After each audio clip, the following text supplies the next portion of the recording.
feel like Kobe in the fourth quarter. This is the Dane Moore NBA podcast, and we are brought to you by Prize Picks. Coming at you Monday morning is December 22nd, and coming up on today's show, we're going to talk about the Wolves' win over Milwaukee on Sunday night. I got Wolves beat writer Jace Frederick here with me to do that. Rudy Gobert recorded his 10,000th career rebound in that game. I don't normally love just those random benchmark number type of things, but I got a little into it last night. I want to talk a little bit about Rudy, so we'll get into that. Mike Conlay also returned from injury on Sunday and maybe had his best game of the season. We'll discuss what that looked like and also just the kind of complicated impact that Mike Conlay having a good game has on the rotation. Finch gave, dropped a couple breadcrumbs about things changing with the rotation here going forward. Jason and I will talk about that. And then, I don't know, we could talk a little bit more about Oklahoma City. Obviously, I've only done the one episode since that Wolves win over Oklahoma City on Friday. Talk about that with Jace a little bit, as I think it was Jason and I who recorded right after the last Oklahoma City game, kind of compare and contrast those two a little bit. And yeah, I just also want to say happy holidays to everyone out there. I don't know, maybe you're listening to this on a flight home or on a drive to your parents' house or whatever it might be. You want to say we're just on behalf of everyone who comes on the show, we're grateful that we have you all as an audience, and want to let you know as well that it's because it's the holidays for us too. There will just be one more show this week. There'll be this Jace episode, and then Britt and I will record right after the Wolves-Knicks game on Tuesday night. Will not be recording right after the Wolves-Nuggets game at like 1 a.m. On Christmas Day. So the next episode won't be until the weekend. Kyle and I will talk on Saturday. I believe that's the 27th. And that will be the next episode. That's when we'll talk about Wolves-Nuggets and kind of get back into the swing of things. But let's do today's episode first. I've got Jace here with me. Happy holidays to you. There's no elf on the shelf behind you in this episode. I can't see it. Different spot. It's definitely in this area. Yeah, but it's not like right behind me like it was for the last one. So if you're looking forward to that, sorry, should have done that. My wife does a lot of the elf on the shelf placements. And I forgot to give her a heads up. Yeah, no, I know it's a stunner. I do it every now and then. Half the time I wake up in the morning and like my kid's looking around for it, and I am too. Where did she put it? Where did you? That's funny. What better person to have on after Mike Conley has just a really important game. I thought, I don't know how I hate this topic. I mean, somehow it's like a contentious sort of thing to mention that, Mike Conley had a good game, or I felt like it was contentious to talk about Rob Dillingham having a good game in the Oklahoma City game. That was true. Or Bones Highland has been good at times. This is the Wolves point guard position. And my position is that we're going to talk about whatever's happening, we've talked about Mike Conley struggling a lot this season. We've talked about Rob Dillingham struggling a lot this season. We've been skeptical about Bones Highland a lot this season too. But I think, Jason, all we could do is kind of take them as they come. The context for people, if they didn't, if you're watching football or whatever yesterday and skipped Bucks Wolves, don't blame me there. Doesn't look like a gigantic stat line for Mike Conley. 6 points, 5 rebounds, 6 assists in 24 minutes. But he was a team high plus 16. Jaden McDaniels got hurt in this game, and Chris Finch started Mike Conley in the second half in McDaniels' place. And the Wolves in the first 8 minutes of that third quarter, Mike Conley was out there the whole time. They went on a 23-8 run that kind of got them back into the game. I think they were down 12 at halftime. That 23-8 run gave the Wolves a 3-point lead when Conley exited the game. He had a couple threes in that stretch. I think he inspired some ball movement like a point guard against a zone can do, kind of driving in there and getting the opponent into the blender a little bit. That 1-3 that he assisted on to Naz Reid had that kind of Gobert pick and roll lob also against the zone there. And kind of what stood out to me the most, I kind of knew Mike could do some of that stuff offensively still. But with no McDaniels, he was also at the point of attack, guarding defensively. And I thought He didn't look slow, and I thought he did a pretty good job there. There's going to come times this season, especially if Jalen Clark is not permanently in the rotation, where the Wolves are going to need to kind of band-aid over the point of attack in minutes that either Jaden McDaniels isn't out there or against teams that have multiple guard creators. So I just thought it was a really good game from Mike Conley in ways that looked like a Mike Conley game from previous seasons. Yeah, I agree. It is like that point of attack defense that was like drilled in our head again and again by like Finch, and even like when Mike had talked in training camp of like a point of attack defense. Oh, Mike can do a lot of that. And I think we were all like, okay, yeah, sure. Yeah. Like everybody knows I value Mike Conley pretty highly as a player. And I'm like, oh yeah, you can try that. Right. But that certainly did look good in that role last night. I couldn't help but think just in terms of like activity and having a little bit more burst, I thought of, okay, he'd been off for a while, 2 weeks, and obviously like kind of treating that Achilles tendinopathy. I think Mike is definitely at a point now where it's maybe going to be on him to go like, dude, if you are not at 100%, then you should be out. Like it's like, I think 100% of Mike can still be a valuable player, like as he showed last night, and brings a lot of things they need to this team. But especially during the regular season, like you look at like the West standings, it's going to be very hard for Minnesota to not be a top 6 team. Like it really looks like those top 6 are pretty well set. Obviously anything can happen with injuries or whatnot, but if nothing crazy happens, those are the top 6. Sure, you'd rather be 4 or 3 or whatever. But like these games aren't all life and death. So like I just feel like if Mike Conley is not at his peak version of himself, then he suddenly stops being helpful, I think. Yes. So I don't know if that was the healthiest version of him. It's like, oh yeah, that's still a productive, helpful player. Brings a lot of very valuable things to this team. I just think he needs to be at the forefront of, you know what, I need this game off, or I need a couple games off here. Something's feeling not quite right. Something's feeling like it needs a little rest. Because I think Minnesota, A, that gives other guys opportunities, and B, like, yeah, Minnesota should really only want like the actually healthy version of Mike Conley right now. Yeah, I think I put some of that on Finch too. We've only covered old Mike, like his whole career. So we've been asking questions about back-to-backs related to Mike Conley for years. And Finch's thing that he's said is Mike likes playing on back-to-backs. He doesn't want to have that play one of them, don't play the other one of them. And I think at 38 years old, when you look at the other players who are at that age or older, the majority of them are not playing both games of a back-to-back. That's an easy just kind of decision to make. Choose one side or the other of it. I don't know, be strategic about that there. But yeah, then the part that's on Mike is like, because what tendinopathy is not something that just like heals. Right. It becomes less painful. I remember when Ant had it with his knee a couple of years back, and it would kind of flare up. This is going to flare up again for Mike, and it makes it a pain tolerance issue for him there. And at 38 years old, there's, when you are dealing with the pain tolerance issue on top of not being the prime version of yourself athletically, yeah, you're going to be a lesser version of yourself. And we've seen that lesser version of Mike Conley this season on both sides of the floor frequently. Started last season too. Same thing started last season when he wasn't totally healthy or whatever. Like we saw it. It did not look good. How about the conference finals against the Mavs? Right. When he had an injury and he was trying to play late through in the Denver series. Yep.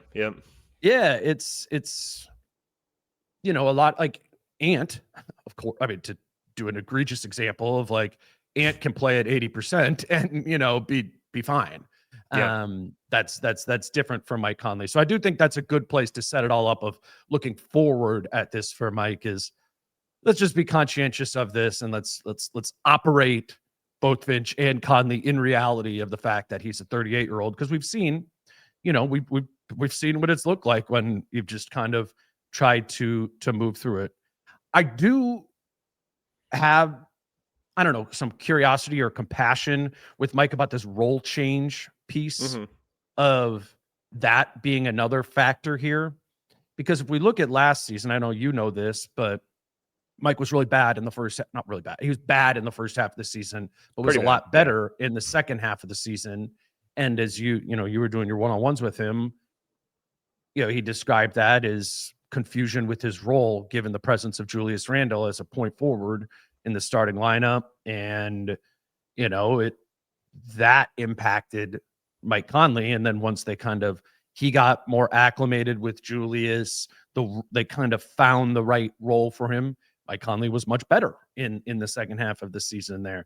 I think the glass half full here, that might not actually be half full because he's 38 years old, but the optimistic idea is that here in the second half of the season, they can kind of find some of that, or Mike can find some of that again to be more, I don't know, just have a better idea of what the role is and find the best version of himself through that. I don't know. Maybe last night was an indicator that that's possible. I do think that point of attack defense stuff, like we talk about, hey, how do you get somebody like ingratiated in the game? And it's like, oh, get him touches and whatnot. I think being involved in the defensive action probably does that for you too, right? Like you feel like you're in the game, you're a little more dialed into the game. You probably can catch a rhythm defensively to go play offense. So like sometimes it is going to be hard to be like, hey, you can like start a set with Mike or whatever, and Mike can call a play and run it. But I think when especially when he's out there with Julius and Ant or whatever, and maybe not as much if he's coming off the bench, but it can be hard. Like if Ant's just like on a heater, it's going to be Ant, but if you are taking on more defensive matchups, I think it's easier to get into a rhythm that way sometimes as well. And Mike's smart. He can kind of figure out, okay, here's my situation. How do I adjust to it? It might take a little time, but as much as anything, like getting into some form of consistency where you're coming in for this much and doing this, and then you can work to figure that out. I think we've talked about that with a lot of guys, and it's not like every coach's favorite thing to do because you do want to adjust to blank is playing well tonight, or this team gives us this matchup. But I do think especially like a veteran like Mike probably has to do certain things body wise and whatnot of, okay, I'm coming in right around this part. I'm going to play right around this long, even if it's not your favorite. You learn what your role is and you figure out in your head how to adjust to it. I think that could be beneficial for somebody like that. I don't know how realistic it is. I get circumstances change every game that can change your runs or whatever. But I think that'd be helpful. And I think a lot of guys kind of prefer that. And we'll see if Minnesota, once it cements a rotation, starts trending more in that direction, obviously with a little bit of flexibility, depending on the night. Well, I think a good example is last night. Like when we talked to Mike in the locker room after the game last night, he said he was anticipating playing 8 minutes in the game last night, and ends up playing 24. And Jaden gets hurt, but he does not know what his role is night to night. And no one Finch does talk about it the post game either. He's like, well, we kind of just pick and choose spots for him to plug him in and rely on his experience and these sort of things to be able to navigate and figure it out. Well, that hasn't really been working. And, Mike said that he's not a complainer, but he said last season that was kind of weird for him. And also said this new role has been weird for him this year too, which I get to some extent after you've been a starting point guard for the first 18 years of your career, right? Playing 25 plus minutes, if not well into the 30s for that whole time. There is something that's different about it. And I think that's probably part of the reason why you're seeing some of the effectiveness of his numbers down, and in some ways down dramatically. And I get it's for the young players, but we've talked a lot this year about how, played TJ, Rob, Jalen, whatever, didn't play well in the first half, doesn't get a second stint, whatever. And so your minutes, it's I played 8 tonight. I played 20 the next night, and it can come down to your play. And that's such a confusing topic because I understand the idea of earning a second, earning more run in the second half because you played well and you earned it with your play, and meritocracy is great. I believe in that largely in basketball. I think guys respect it, but then there is the whole rhythm thing of I don't know what to expect on a night-to-night basis, or are you getting the best version of yourself? It's it's a really weird line to walk, and I think it can affect the young guys. It can probably affect everybody though, because TJ played great tonight here and more minutes in the second half. And then somebody else is playing less because of that, Right. So it's a big thing to balance. And I don't know where the right line is to fall on that, because it does seem so situational, where if you try to say, hey, we're trying to let these guys know when they're coming in, when they're coming out, and then you watch a game and go, why is he putting blank back in? He's been terrible tonight. It's well, there's a line to walk between those two, and it's hard to kind of strike that balance. I think we got an interesting quote from Finch on that, and I'll play it in a little bit. But just to wrap up the Mike as an individual conversation. The thing, as you know, that Mike has been the most egregiously bad at, if you just like look at his basketball reference page, is his 2-point field goal percentage on the year. It does not look like he's had a lot of juice within the arc as an individual scorer himself. That floater kind of abandoning him. 34% is really rough from 2-point range. So I thought, after a good game, that was probably a good time to ask Mike Conlay about that 2-point percentage thing. So just to let him speak for himself. Here's Mike. Maybe not Mike here. Let's see if that didn't work. What he talked about was opportunities. Not having opportunities and only shooting like 1 2-point shot a game, and I'm kind of coming in broken circumstances. I mean, part of that's an excuse, though. If you do just like look at his totals, he's shooting 1.3 2-point shots per game. There are limited opportunities there. So my question for you is going to be, if it was more back up at the level of his opportunities where it has been in previous seasons, do you think we actually would get a better Mike Conlay from inside the 2-point arc or inside the 3-point arc? I don't know. Not really. If I'm being honest, I think it is very hard. And yeah, the floater's great. But even still, that is like when you aren't a threat at the rim at all, which he's just not. Like maybe it's like an explosion thing or whatever. But we've seen times in games this year where it's like, well, that's just a layup. Like there's not even anybody at the rim, but he still opts to take the floater. And I think he just doesn't have any confidence, like going all the way to the rim outside of a fast break, that it's not going to get like swatted away. And so it's a lot of like reliance on the floater. And yeah, maybe you can make that at a higher number if you shot a lot, but that's a really inefficient shot anyway. Especially like, I'm sure his floater has changed over the years, like as he gets older, because there's probably less lift on the floater and everything. So it's really hard to get, the arc you want and whatnot. So I don't know. I don't think that's just going to be a part of his game. And yeah, that does make things tough offensively. That's why you do kind of just become like they're ignoring him. Shooter. Like he needs that floater. He needs that floater if he's going to play in pick and roll. And he has to have the confidence to shoot it. But I also think there are times where it's like, dude, you just got to take the layup there. Like you have to play to make the layup. And because even if it doesn't go, it is a higher percentage shot than you going kind of resorting to the floater when it doesn't need to be there. I'm going to try and play the clip again. I think I got it to work. There we go. Improvement from 2-point range for you. More opportunities, probably. I think I just need to get used to being in there more. I think when you shoot like 1 a game or something like that, it's a little different, The more reps you get, the better it is. I rarely shoot floaters anymore. I rarely shoot those shots in the paint. So if I can get in there and just be more aggressive and get more comfortable, I think that'll help a lot. Today's show is brought to you by Prize Picks, and if you're sitting around watching basketball or football on Christmas Day, there will be a ton going on over at Prize Picks. Not only will you have ample games to choose from to pick for your Prize Picks lineup, but there are a bunch of promotions going on this time of year. I was looking this morning, and they have a Picks Miss promotion going on where you get a $15 protected play. They often offer deals like this. What a protected play is a $15 protected play is you put together a $15 lineup, and if it wins, you win. And if it doesn't, that $15 is put back into your account. Always click on that promotions tab before you submit a lineup to give yourself a better chance to win. If you are out of your fantasy football playoffs after this week, this is a way to keep playing fantasy sports as the season goes on. The NFL players after tracking them all season. Can make a lineup out of them, and the NBA players from watching the Wolves as well. All you need to do is put 2 or more players in your lineup to win. If you don't yet have a Prize Picks account, all you have to do there is put in the promo code Dane when you sign up. Lets them know you came from us, and you will receive $50 in lineups when you play your first $5 lineup. That's prizepicks.com or the Prize Picks app using promo code Dane.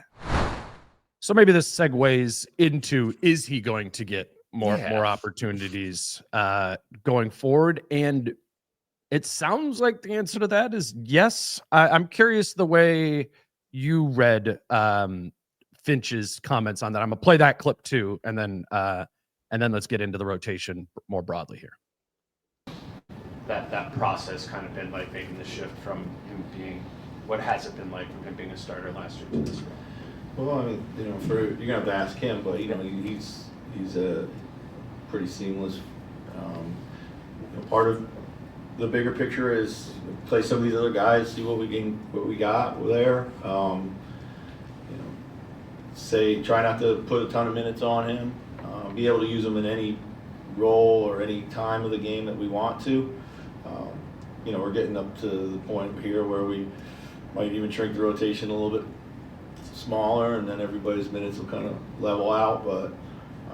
But he's always able to figure it out. I worry that might be affecting his shooting sometimes because he hasn't shot the ball well the last few games, but he hit a couple big ones tonight. So it looks like he'll be fine. What do you think the rotation is going to look like now, Jace? I mean, it's pretty easy just to base it off last night, right? Like, it feels like it would go down to 9, and that would be no Robin, no Jalen. Like, that's where it feels like it's trending towards. You correct me if I'm wrong on that, maybe.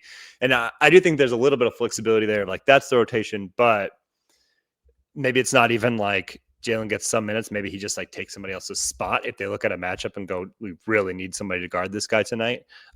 Take Mike's spot in that situation. Sure. Take Mike's spot. That makes perfect sense to me. Yeah, and then that could be like, hey, Mike, you just got to have tonight off. Like it's got to be a rest night for you. Whatever. Right. That's where I feel like it's trending 2-9 for that. Yeah. And because I do think even when he struggles and he made some shots last night, there are times where I don't know how helpful he is, but I think from the very outset, they have really wanted Terrence Shannon Jr. to be a part of this rotation. So I think he is higher up on that priority list, and Bones has just played well. So I think that's where I would see it at in terms of 9 right now. That's my thought. Yeah, no, that's what I think. That's what Finch is saying. Yeah. Go ahead. He has mentioned this a couple times though. That's why like I heard that and my ears perked up too. But he has said like pre-games and whatnot that we're going to start shrinking the rotation here soon, and nothing's happened. Yeah. So I don't know if he has like a date in his mind or whatever. And maybe these next 2 games, like you play the Knicks in Denver, like you can coach it like you're playing to win them.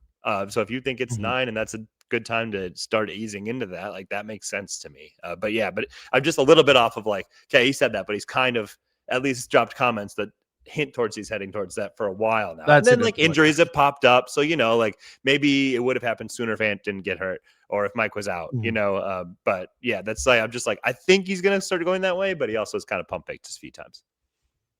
So again, for people, if you didn't watch the game, the Wolves were at full strength entering the game last night for the first time in a while. All the main guys who have been in the rotation were all healthy. Jaden McDaniels did hurt his hip at some point during the game, so I wouldn't look at the minutes distribution from last night as an indicator of what this is all going to be.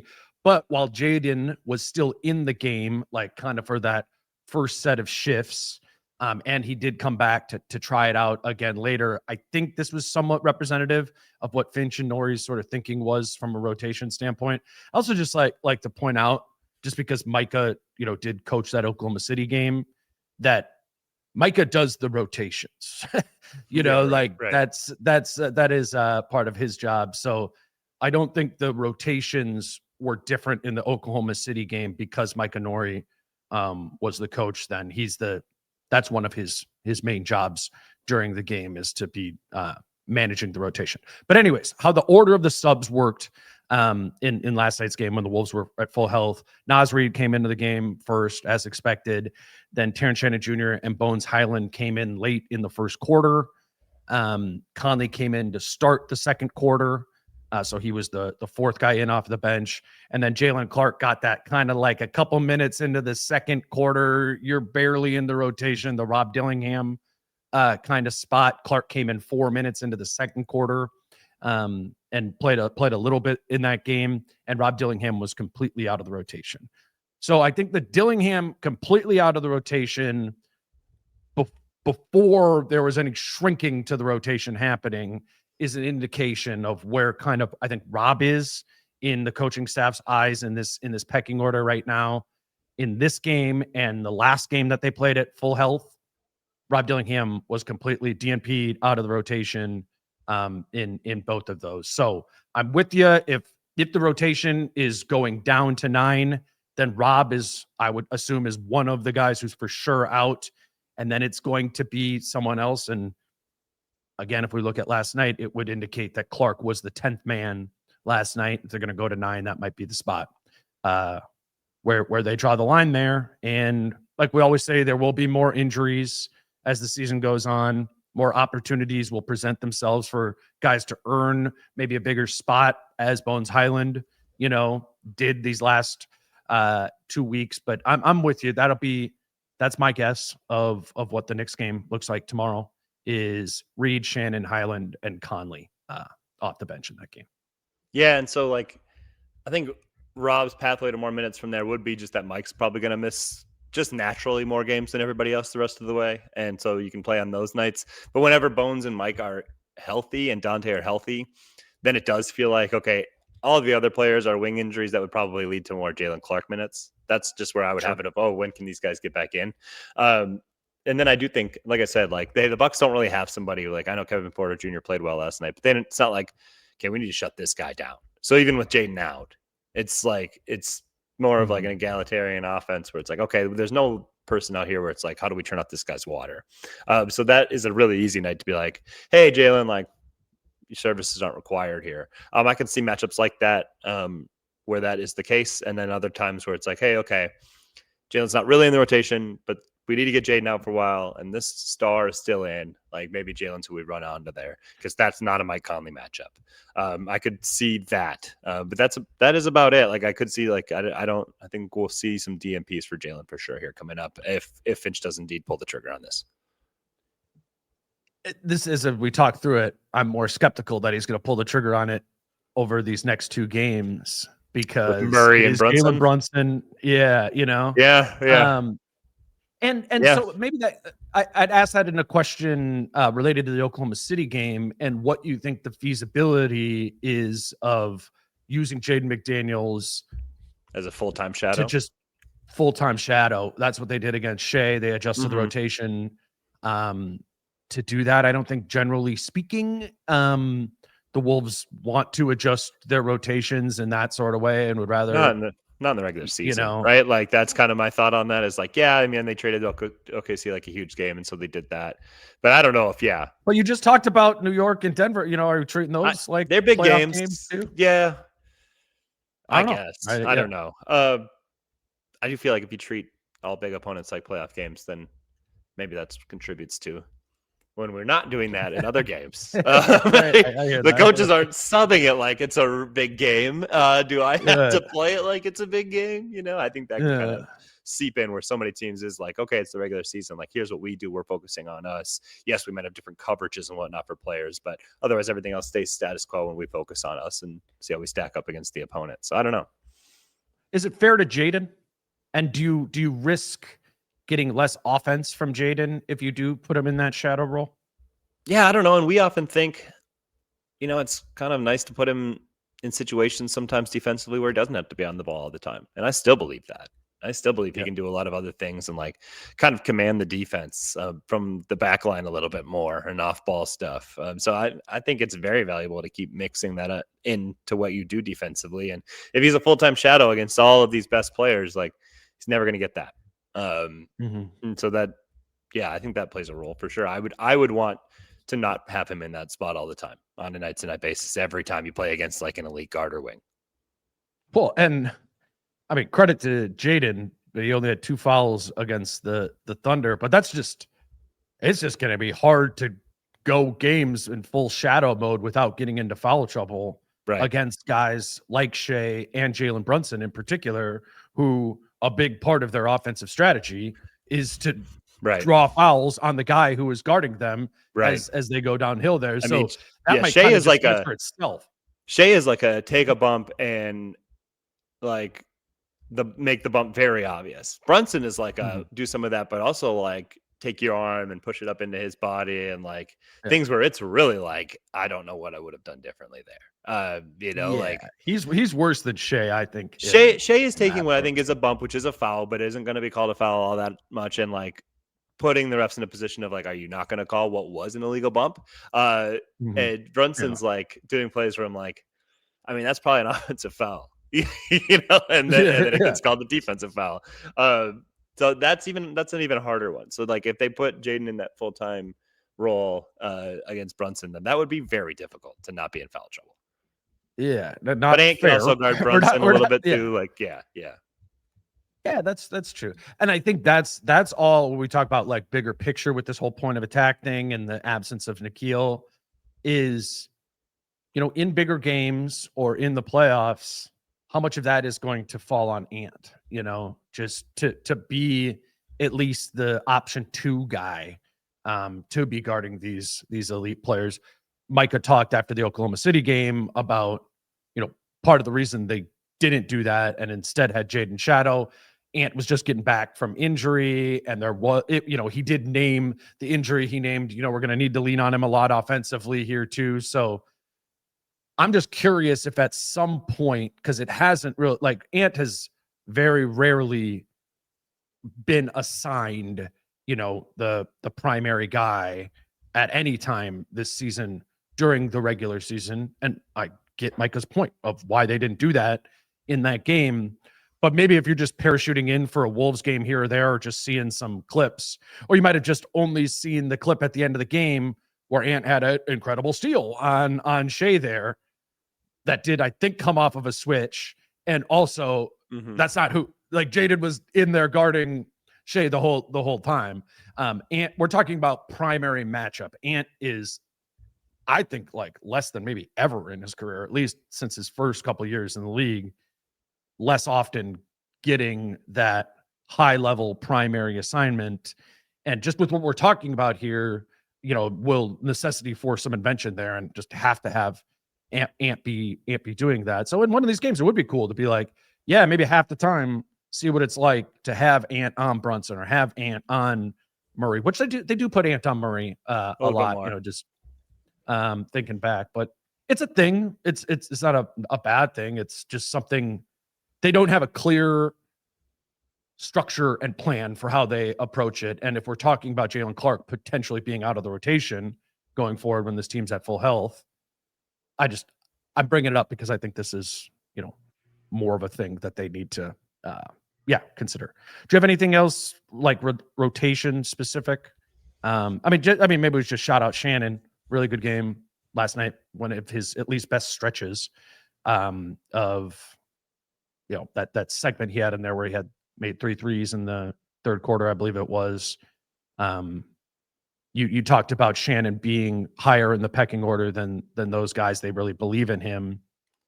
He hasn't shown a lot on the floor to earn that, but what did you make of Shannon, and how repeatable do you think what they got from him was and could be? Well, he hit the 3 ball last night, and Finch after the game talked about how they believe in that 3-point shot. Like, they think like, hey, this is a good 3-point shooter. It's still not the best version of him. Like, it's obviously it's something where if he can continue to round that out, that's awesome. But he's not like a catch and shoot player. Like, I do think there has to be more confidence and rhythm again established in getting to the rim. And I think right now it is so heavy on the scouting report that he only uses one hand, that teams kind of play against it, that the finishes are pretty high level difficulty. But like, him getting to the rim, that's who he was in college. That's who he is now. Like, he can be a good offensive player and a real threat, and somebody who like puts pressure on the defense. And that's what he's out there for. Like, he can't be somebody where it's like a reliant just standing out in the corner and hopefully he makes these or not, because then it's like, well, then why is he out there over somebody else? If I'm being honest, right. Like, you have to play into your skill set, and you can't let like what is your NBA skill become a non-factor in your game. And that's his NBA skill, his ability to put pressure on the rim and score in that way. So I think he has to refine that. It's great when he gets the games where he hits the threes, but like, I really think like that's what value you bring to the Timberwolves. You are somebody who puts pressure on the rim when not a lot of guys do. Play off the catch and play off of the other team's good players and ball movement. And so that's where I think he has to recapture that. And like, if he can do that and hit some 3-point shots, like, awesome. But I think for him, that's when I'll feel like, okay, he's back to being comfortable and confident in himself and who he is as a player, when he is doing that more consistently. Like we saw, like, at various points last season and in small bits. And a potential positive externality of shrinking the rotation is, and Terrence Shannon Jr. being in it, is him playing multiple shifts, more minutes overall, or like Finch just said in that clip, everybody's minutes who are in the rotation kind of raising up and flattening out a little bit. I think at least in theory, it's my theory. I'm not saying it's for sure right, but I do think that would be beneficial specifically to TJ if it was a 9-man rotation. He did have kind of double-digit minutes assigned to him every single night. That, as you said, confidence and rhythm, that you would maybe get more of that out of him. Now, it's not like that doesn't come at a cost. It's going to come at the cost of no Rob Dillingham and development for him in this theory, or come at the cost of point of attack defense of no Jalen Clark. But I really do believe you will get a better version of Terrence Shannon Jr.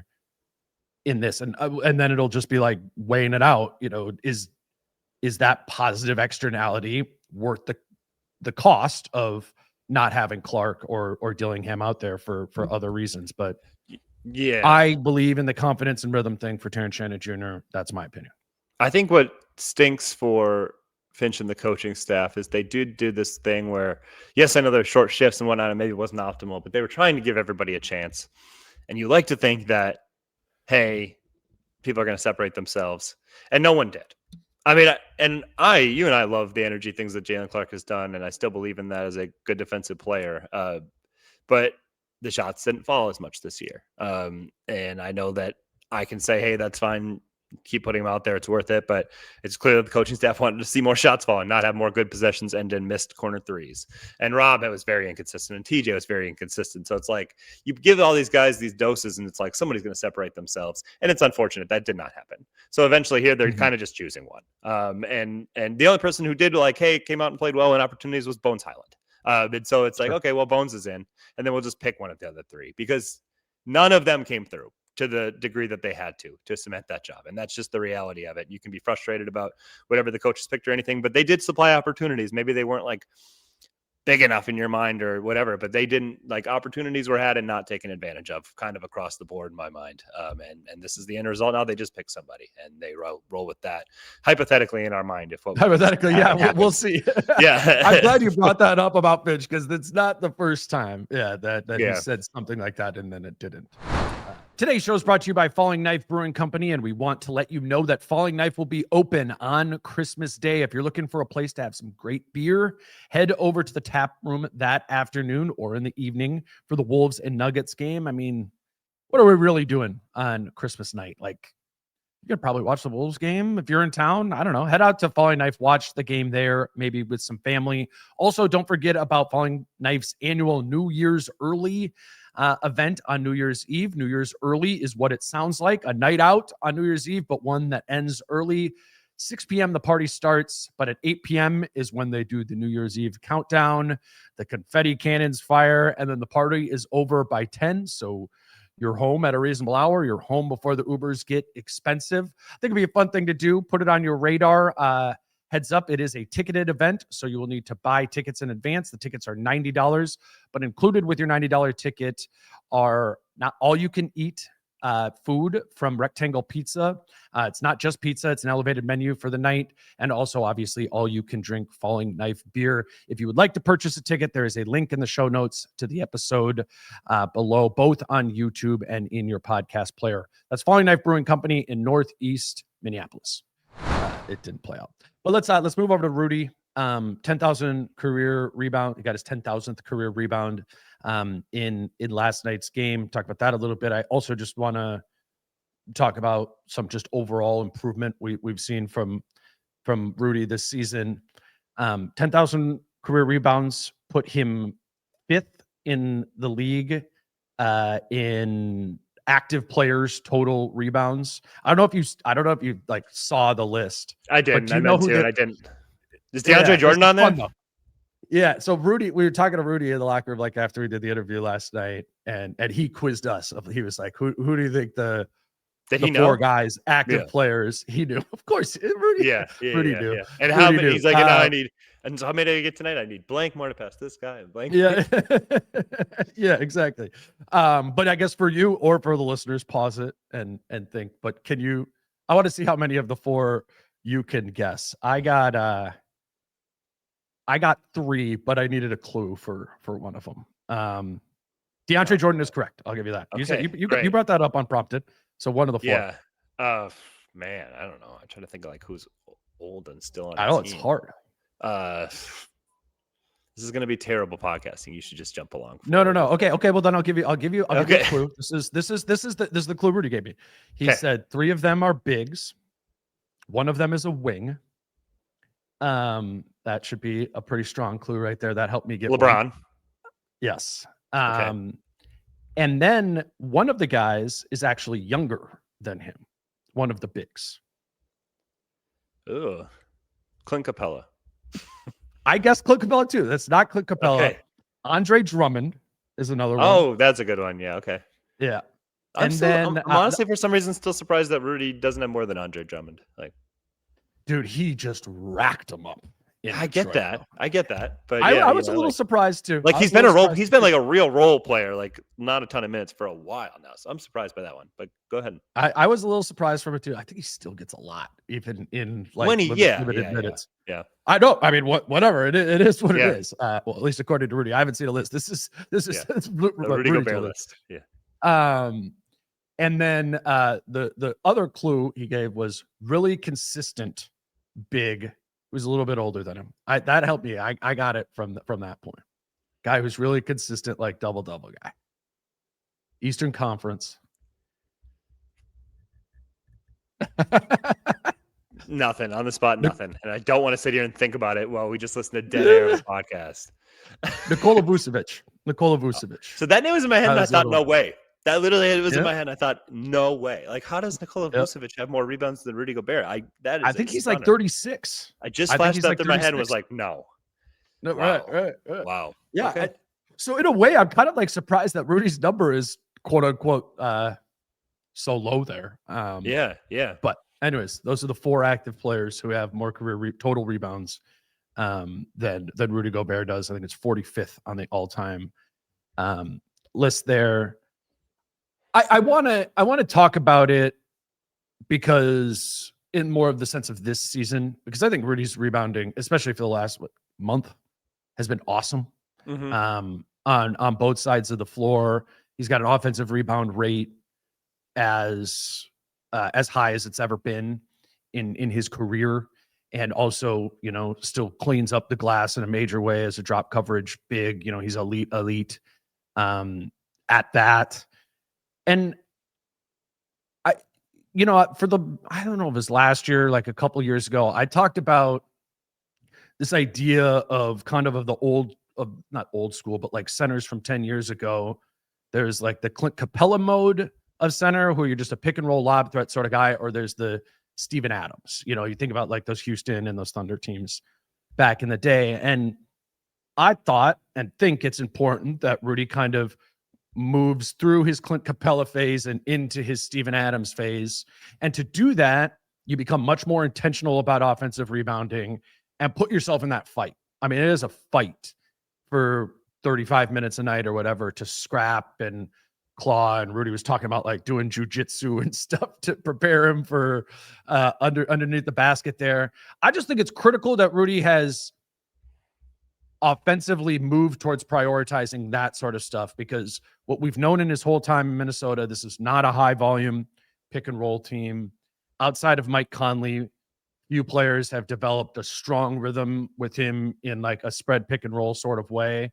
And I just think this has been a really healthy evolution for Rudy offensively to let go of some of the pick and roll volume and the lob threat volume and the gravity that comes with a roller, and replace that gravity with offensive rebounding and sort of that threat of the big can't leave you to go contest the Mike Conley floater or the ant in the mid range, because if they do, Rudy's going to clean up the offensive rebound. I think Rudy's doing a really good job there. And yeah, that's rebounding. So I found it relevant. Yeah. I think what's been kind of interesting is as Rudy's offensive involvement has grown, and seemingly the trust has kind of grown with teammates, and like he's just getting the ball more naturally, like you've talked about in the short roll and everything. And then I think they've also been looking for him more on lobs. As those touches have grown, his offensive rebounding has grown. And it is like, these guys, I think there's like emotion tied to it and whatnot. But I think like as he's been more just involved in the offense, he's been more willing to putting more effort into attacking the glass as well. And maybe there's chicken and egg there. He always says like it's easier for him to offensive rebound when the offense isn't stagnant, when the defense is shifting. And hey, when he's also getting the ball, it's when the offense isn't stagnant and the defense is shifting. So those two can be intertwined, but I also think there's a little bit of like, I'm involved in this. I'm going to give everything I have for these little things as well. Where sometimes there can be a little bit of maybe of like frustration of like, what was that line he gave you after the Thunder game? He was like, with an energetic Rudy Gobert that's involved, the Timberwolves win a lot. I don't remember. Remember, that was to your question. I don't think who said that? Mike Conlay after the Thunder. Oh, okay. Game. Yeah. I'll have to look it up. Go ahead. You're talking. I'll look up the line.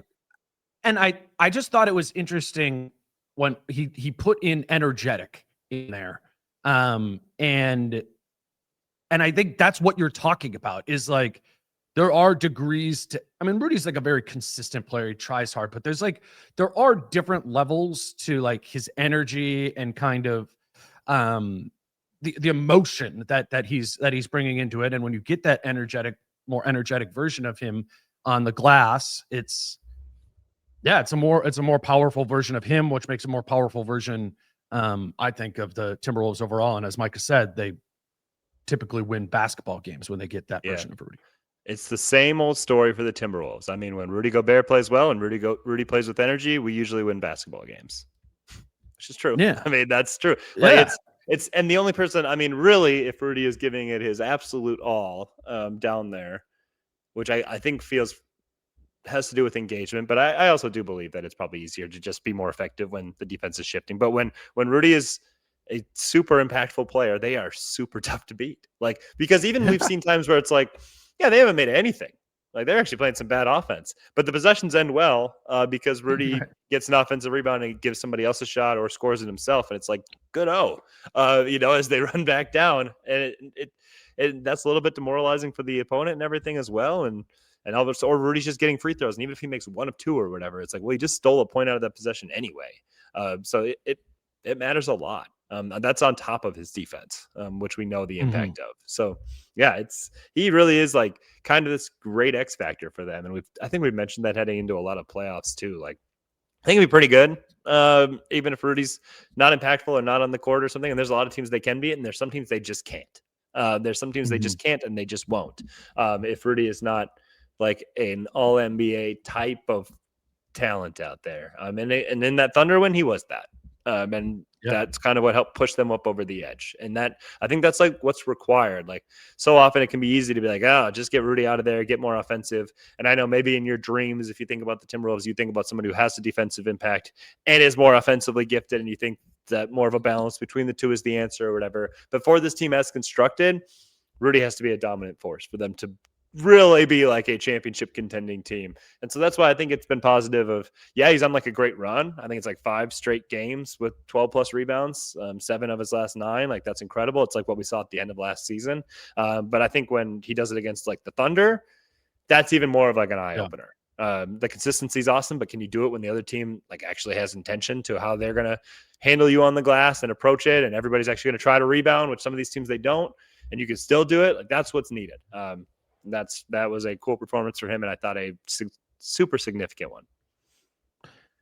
You say X factor. I think that's always been true. Like Rudy's always been an X factor. I think the difference is the younger players on the roster at the top of the pecking order, the Ants, the Jadens, and the Nazes, better understand that now than they did a couple years ago. And I think the best example of that is Ant and his willingness to involve Gobert. I think he's finding more value in that. And this was him on Rudy after that Oklahoma City game that Rudy did serve a purpose and was extremely impactful. I thought this was cool for me. He had 7 of them tonight. Like when he plays like that against some of these elite teams, what does that do for you guys? It takes us to another level. I tell him all the time. I mean, when you come play like that, I don't think nobody can beat us. Like when he up in the pick and roll, when they contesting everything, when he getting every rebound, when he going after the offensive rebound, he may get a hard foul on somebody just to let them know, like, this is my paint. I'm coming here. I tell him that every day, and he been doing that the last couple games. We talked to him about his comfort kind of playing in that short role and passing out of it. Like, do you seem like you're really trusting him a lot in there? Yeah, like he had one where he kicks out. Like, just how have you seen him come along in that? He done got a lot better with it, man. Everybody like to laugh about him and, clown him, but, if you go to his tape, it's been looking good. So that's why I told him, like, you keep making plays, I'm going to keep trusting you. This is a team you have to do it against, right? Yeah, because they're going to trap me. Yeah, they're gonna put 3 people on me, so I got to trust him to make the right play, and he was doing that, so big shout out to Rudy. That's just real. That's just real, accurate, and good awareness. I think that right there, 60 seconds of Ant right there is actually a good indication of Ant's growth from a basketball IQ understanding from, when he was 21, 22 years old, he started playing with Rudy. He's like, he understands now that they need this from Rudy so long as Rudy is on the team, and they need it, the short roll passing and some of the offensive stuff.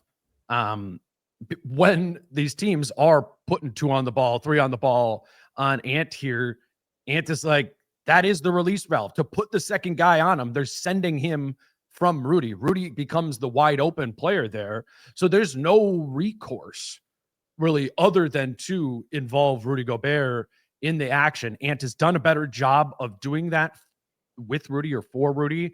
And I think Rudy's gotten better in that area of being a release valve for him, being a short roll passer, keeping it moving, getting it back to Ant. I mean, part of it can literally, it doesn't even need to be like the short roll, spray it out to the thing. It can just be like to Rudy, grab it, DHO again. Now we're back in a normal pick and roll type of situation. But Rudy's, if he's out there, is weirdly critical to the Wolves offense. And what's interesting is, like, Timberwolves coaches, front office, behind the scenes have always even said his defense is better when he's involved on offense, and you don't like to think of that, like, when it's players, it's like, oh, do your role or whatever. It's like everyone plays better in the things that they're good at when they also feel like they are touching the basketball, which is what everybody grows up wanting to do. So it's not like it has to be like this dominant thing. It's not like it's got to be like feed them in the post, let them go to work, whatever. It's like, are you just involved? Because if you were just touching the ball and getting an opportunity to play that aspect of the game, you're just more willing to do everything else, and you're going to do it with them like a higher energy or whatever. And that's not just Rudy Gobert. It's not like a pouty player or something. It's everybody on the court feels that way.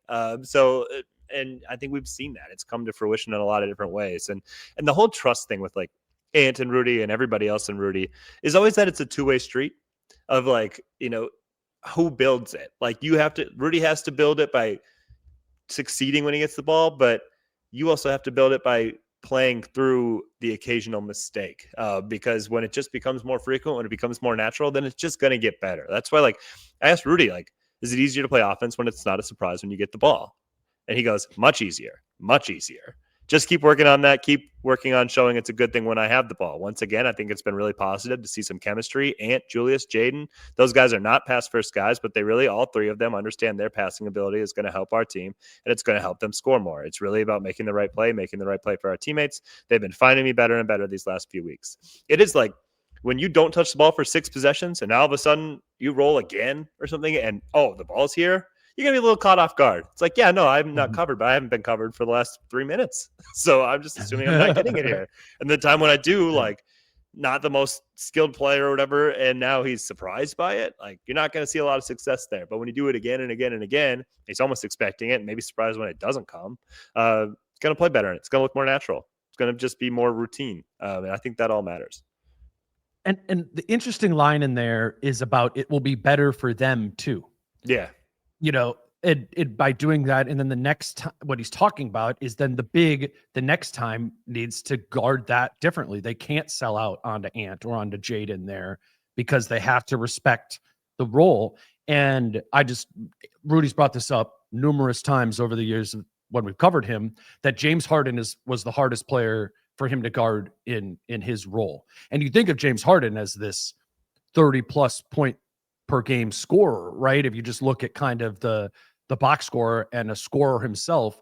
But what Rudy has described is Harden is the most difficult guard because of all those years to having Capella there and Rudy needing to navigate the two of them, or even Zubac's now. It's still very hard to guard James Harden if it's a Zubac's two-man game because Harden will pass it to that big, and then if you're Rudy and you sit in no man's land a little bit, then Harden's going to just go right past you and score, or use his frame to take that bump and score around you. Like, there's real truth to that if for Ant or any of the wing Julius who are playing in a two-man game with Rudy, by showing an effectiveness of that, there will be a corresponding value down the line of you will get more easy offense yourself as Ant, Julius, Jaden, whoever there. Rudy, who would know better than Rudy about guarding that action, right? And yeah, I think it's a credit to those guys who are doing that more. Jaden is good at that now. They don't run that often. Jaden's good at it. Ant trusts it more. Julius pushes through and does give it to Rudy in spots. I still think that chemistry's developing, but he doesn't like ruled it out.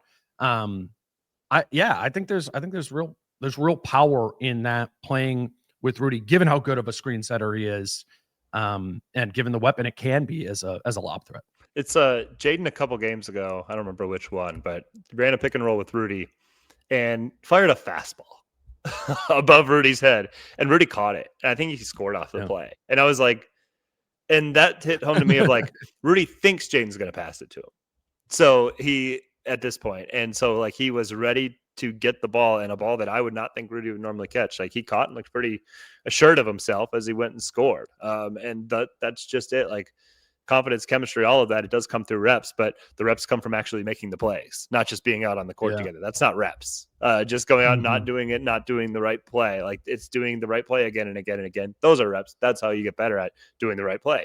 And they're starting to do that more. And that's where we're seeing the chemistry build, where in past years, they weren't doing it. So it didn't matter if they were playing together. How are they supposed to establish chemistry? I was going to say, how much better is a pick and roll with Rudy Gobert right now on December 22nd, 2025 than it was on December 22nd, 2024. It's way better. Like, and it like that bears out. It's become a more effective thing. Maybe some of that is some skill development from Rudy catching it a little bit more, but I think it's just an overall comfort growing. For Dante and for Julius, Rudy was very new, and they can say they played with Mitchell Robinson in New York, and they did do that, but Mitchell Robinson had better hands than Rudy did, and there was, it was different for them. They had to adjust to Rudy Gobert and his shortcomings. And it's better now. It's better now. And that's a meaningful thing. And we could point to a lot of different reasons for why the Wolves are, a top 10 offense right now and kind of trending in the right direction. But that is absolutely a line item in there for why that thing is moving in the right direction. I think it's noteworthy that this is the first time where, because Mike's playing less minutes, like there is no like Rudy pacifier out there. There's no Mike Conley out there a lot of the times. There's no Kyle Anderson. There's no like, this is who will run pick and rolls with Rudy. And everybody else just doesn't. Like they've all had to figure it out on their own because it's like, no, you guys are running the pick and rolls with Rudy. All of you are. And so you have to figure it out if you want to be successful in it for yourself and for the team. And they're all making progress. Like it's forced. Sometimes you have to like, it's like the Ant point guard thing when someone's like, don't add one, like make them figure it out. And sometimes that's the best way to see progress. I'm not saying it's always right. But like strides are made when you force their hand and give them no other options for Rudy and for them. Like, hey, Rudy, you got to figure it out with these guys. And these guys, you got to figure it out with Rudy. Like, there's no Mike out here right now. Figure it out on your own. Like you said, and that's where you see two-way street. Yeah, it's a two-way street there. We're going a little bit long, but I did just want to get a little bit of your thoughts on the Oklahoma City game from Ant. We've nitpicked some of Ant's games over the course of this season, particularly late in games this season. I think, deservedly so at different times, deservedly after the first Oklahoma City game. But what did you just make of Ant's close to that game, coming back from the injury, and just the sort of level he showed that he could get to against the Thunder and did get to, and lead the Wolves to a win there. I mean, I just thought it was like a perfect balance for Ant. Like, like I'm not going to lie. Those shots at the end, he missed a couple and he made that last one. Like those are shots that throughout the game, you're like, oh, not the best offense. But I think there's like a time and place for all of it. And I think the fact that went in on a night where I think I tweeted out in the third quarter of that game, like I'm really liking Ant's decision making. Like he was hitting Rudy in the short roll, all these kinds of things, like in a pretty timely manner. And it was like, okay, everybody else touching the ball, like even if it's not successful, like this is a really good defense, but the process is not bad right now. And then towards the end of the game, like, okay, Ant, like your tough shots are maybe a better percentage against this defense than what we're going to get otherwise. And he knocks it down. It was like, that was balance. Like that was Ant making the right choices and doing everything else in the game, like being more engaged defensively, actually hitting the glass. Like his previous season high was 9 in rebounds and he grabbed 12 in that game. And it's like, this is the guy like that he can be. And I think Dante said it. See if I can find it. Okay. Dante asked him about just Ant's performance, and he goes, playing the right way, playing fast, playing quick decision basketball for 3.5 quarters, and then you put the ball in his hands and he brings you home. That's a perfect recipe for us. And he talks about how defenses, they can't overreact, they can't overload, all of that stuff. And then he said something interesting. Credit to him, because when you're out and watching it, I was out last year, Julius was out last year, we came back and see the game differently, and I think that happened for him. He's just seeing it differently, which to me, his point at this is like, I don't think everybody was loving the brand of basketball he was playing before that, before being out, and, people go, 40 points, whatever. Like teammates, I think, wanted to see more movement that they played with when he was out. And then Ant, I think, contributed to movement in that OKC game, which was great. That's just the standard that I'm always going to hold him to, is that you see the way he dominated the game with the ball in his hands and without at various points, and I think the proper points, and then while also impacting the game in other ways. Like that's the player he can be. He can go up against the very best and stand up to them. So I think it's still best for him to do it on a night-to-night basis, so that when he gets to, May, June, whatever, like he can do it night to night, round to round to round, because that's just his norm. When he can turn that into his norm, I think is when he's really going to be like, no, he's in the caliber of like the Luka, Shea, Jokic guys. And it's not selective. And he can go for 4 rounds, 2 months in a row doing it like he hasn't been able to do in these other playoffs. He's tired out. I think if he brings that type of intention, purpose, execution, night in and night out, again in every game, that's when you're going to see the best version of Ant. I think that's the standard he should be held to, because he can reach it. There's the thing people talk about, why don't you say Julius played bad? I don't think Julius has any potential to be as good as Anthony Edwards. Like sometimes I'm like, yeah, Julius played bad against this team. He has limitations. That team exposes them. That's what happens. Ant doesn't have any in my mind that he can't overcome. So that's why Ant is held to a much higher standard than everybody else, because with any circumstances, he can succeed if he kind of does things the right way and plays to his maximum ability in terms of like effort and like how he's approaching it. And that was just another example that I think kind of goes in the bag of like, remember what he can be.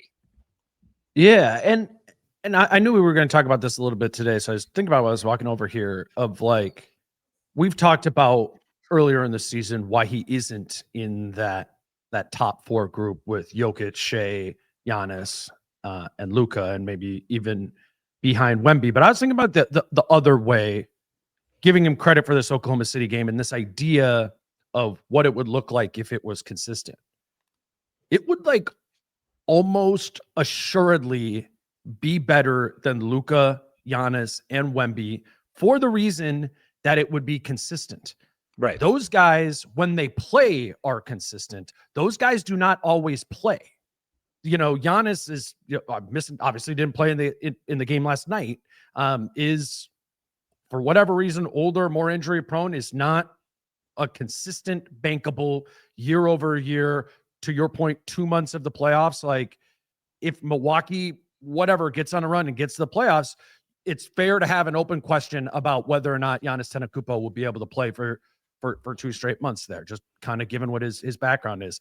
Luka, you can point to some of those things too. I mean, definitely in previous seasons around the shape he's in and whether or not, he can sustain that for 2 straight months. Also with Luka, you get some defensive limitations, you get some fatigue element there too. Like, I'm just saying, and Wemby has missed time himself as well. And we're still kind of figuring that one out, defining it. But those guys are better than Anthony Edwards when they're when they're playing right now, they are not more consistently playing than Anthony Edwards. So if the level that Ant is playing at is consistently high and he's consistently playing in games, he does become a weapon that, gets you right up into that third spot. I really do think so, given the limitations that those guys have too, surrounding their health, or I think in Luka's case, surrounding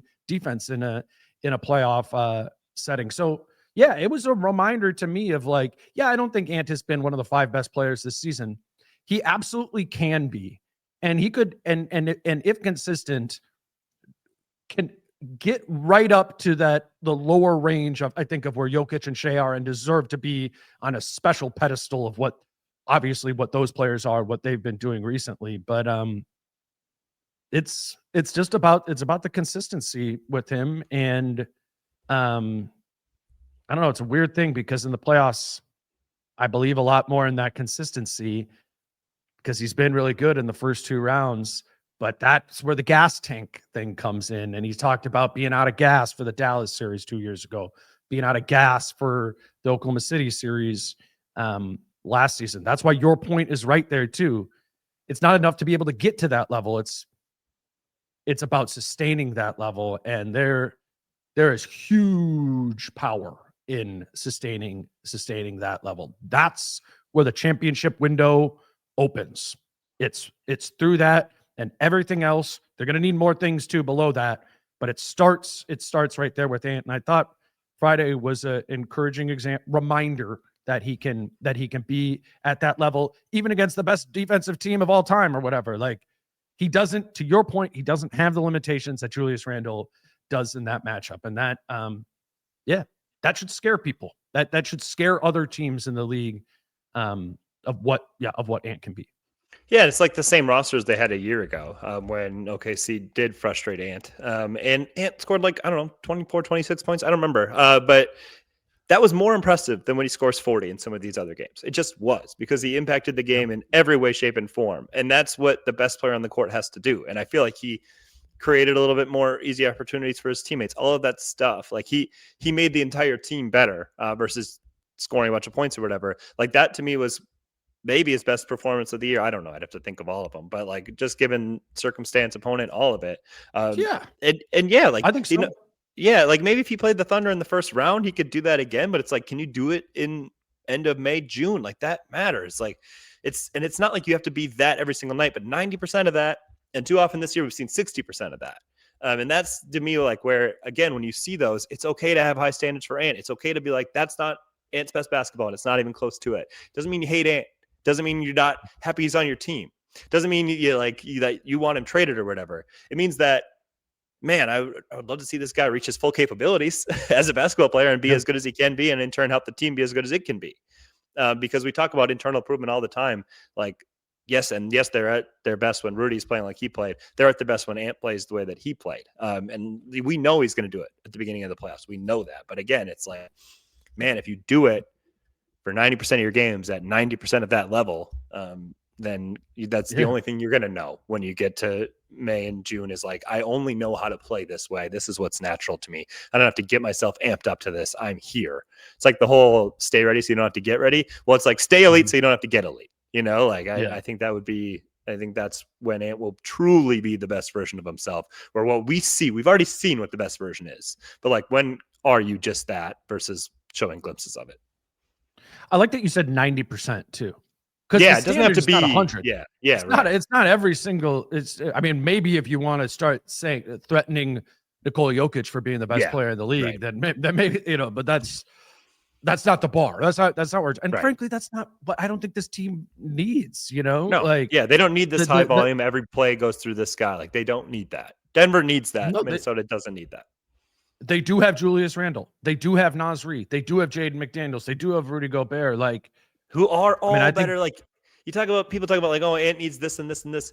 His teammates are all so much better than like what Denver trots out. And Denver's outside of like Aaron Gordon, like Aaron Gordon's great, Jamal Murray's great, and then there's a significant drop off where you'd start listing a bunch of Wolves players. So I'm with you. Definitely, and Aaron Gordon as you know, we talked about before the injury happened, like he's another one in that kind of that Giannis, what's the availability sort of thing, which sucks. I mean, it sucks that any players are hurt and not. I mean, obviously, I'd like to see Giannis play the whole playoffs. I try to like jinx, but it's just kind of like I am skeptical that Aaron Gordon, if the Denver Nuggets go to the NBA championship, will have played the entirety of those 2 months. That's I don't feel that way about Jaden McDaniels.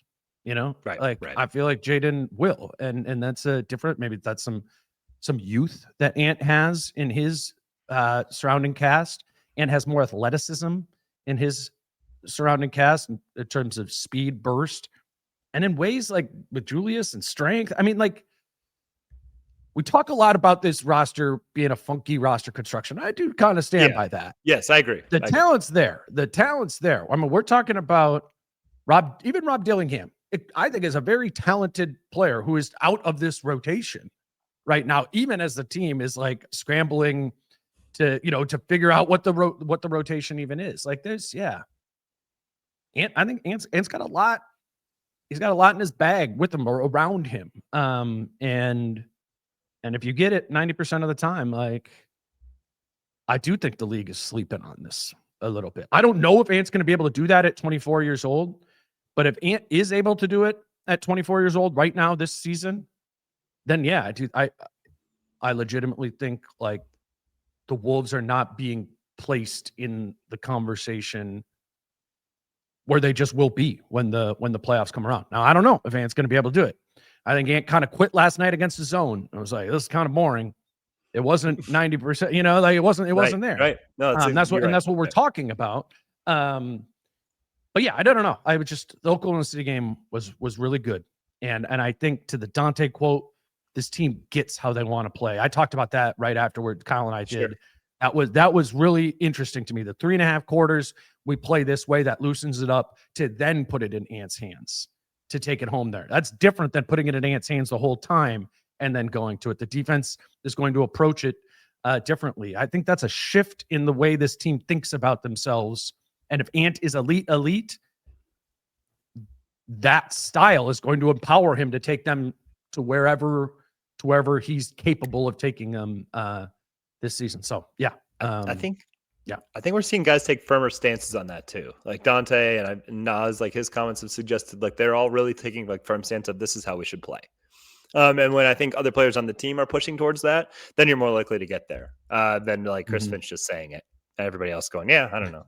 Like, I think that matters. The coolest thing I think that it did, and maybe even said after that game was like, defensive rebounding. Yeah, we haven't been as good defensive rebounding, and some of that falls on me. It's like, that's what best players do. Like, where are we deficient? Okay, I'll pick that up. And because it's identifying that. Yeah, it's identifying that in various matchups of like, what do we need more of tonight? Okay, I got it. Point of attack stuff we were talking about at the beginning. Like there's going to be, and different matchups in the playoffs, there's going to be an area that the Wolves are going to be a little deficient. And it will be incumbent upon Ant and the coaching staff to diagnose it and for him to fill in that gap. And yeah, we saw it on Friday, which gives me more belief in the idea that it can happen more often. Is it that 90%? That's the question here for the rest of the season, is like, how close is it to that? And I'm kind of skeptical, if I'm being honest, that he'll do that, but I don't know. Sometimes the light switch turns on at different times, and I'm hearing a lot of things from Ant, even after losses, even after his mistakes. You talked about that one after the Oklahoma City game. He was quick afterwards to be like, I didn't do this. That's a shift. I think we're seeing a shift in Anthony Edwards that is just a product of maturity, I think, above all else. So I don't know. It's also a to be determined. ... What's the rest of the season going to be? But the idea that you can just turn it on in the playoffs, that will be this team's kryptonite if that's the mentality that they do put in. But we don't know yet because it hasn't happened yet.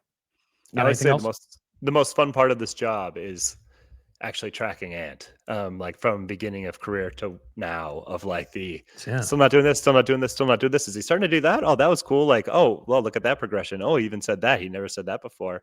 Okay, falling back into old traps. Oh, okay, whoa, that was like great. Oh, wow, like he's really starting to unlock this part of his game, and just like the understanding and the relationship and how like the coaching staff treats him and tries to get the development and teammates relationships and whatnot. Like it's all like it's everything through the Wolves is through the scope of Ant, and it's just that's my favorite part of watching all of it is like the frustration, the joys, the successes, the steps back, like whatever, like, and then those special performances are, exactly the story arc of it. And like, it is not linear, like at all. But it's just very cool, even seeing all the ups and downs, all of it. Like it's the best part of following like this team story on a year-to-year basis is his. And it's like the little glimmers of, ooh, is that going to happen? Is it not? Oh, nope, not yet. Like, what's it going to take? When's he going to do it? Like, oh, he made a small one there and look at what that led to. Like, that's all. It's my favorite part of covering this team in general is because it's very interesting. It has been from the beginning.